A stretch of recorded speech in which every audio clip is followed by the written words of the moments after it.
Deuxième règle, un objectif doit être smart.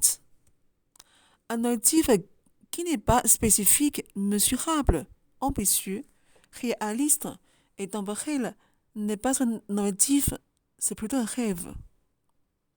Qu'est-ce que l'on entend par là d'être spécifique? L'objectif doit être précis, par exemple l'immobilier. Cela ne peut pas être je veux réussir ou je veux être heureux, ce qui est beaucoup trop général. Spécifique, plus tu donneras un chiffre précis à ton objectif, plus tu as de chances de l'atteindre. Par exemple, 3 biens immobiliers ou 500 euros par mois de cash flow. Ambitieux, il faut que cet objectif te challenge un peu. Le but, c'est qu'il soit assez dur à atteindre et qu'il te permette de te dépasser pour te faire progresser. Et puis, la fierté que tu ressentiras quand tu l'auras atteint sera beaucoup plus forte et donnera un gros coup de fouet à ta confiance en toi. Réaliste. Il faut évidemment que cet objectif soit atteignable en fonction de tes moyens.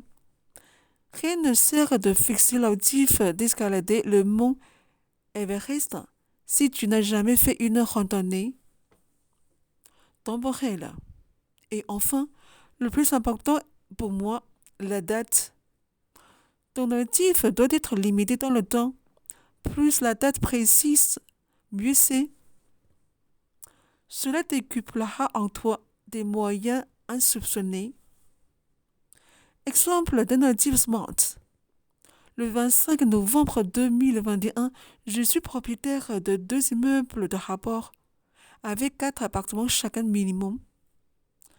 Il me rapporte 600 euros par mois de cash flow. Comme tu le vois, j'écris mon objectif au présent pour m'imaginer dans la situation où cela arrivera. C'est encore plus forte que de dire le 25 novembre, j'aurai... Troisième règle, l'engagement social. Ceci dépend vraiment des caractères et des personnes.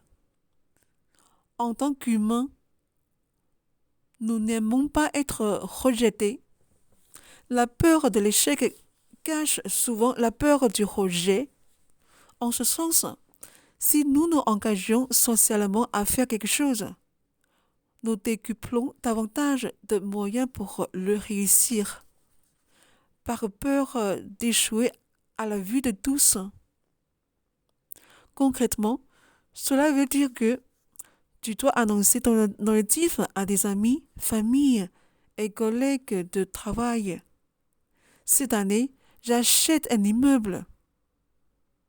À force de le dire et que tout le monde le sache, tu n'auras pas envie de passer pour un idiot en fin d'année si tu échoues. Donc, les dimanches matins, au lieu de rester au lit, tu te diras, dans un mois, ce sera la fin de l'année.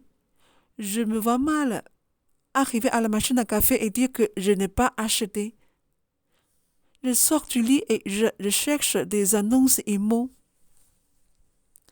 Cette technique est éprouvée et fonctionne radicalement bien. Cependant, cela dépend aussi de ton caractère. Lorsqu'une personne veut te freiner dans un projet, tu as tendance à l'échouer, tu as tendance à l'écouter ou à être encore plus motivé. Si les autres exercent une influence sur toi, ne dis rien encore. Annoncer ton objectif peut provoquer des moqueries, de l'incompréhension et des tentatives de te dissuader. Si tu es encore débutant ou que tu manques de confiance sur le sujet, tu seras dérouté. Si, en revanche, des tentatives des autres pour te dissuader t'amusent et te nourrissent, alors annonce des objectifs à la terre entière. Personnellement, lorsque j'ai accompli mon Ironman, Je l'avais annoncé à tout le monde.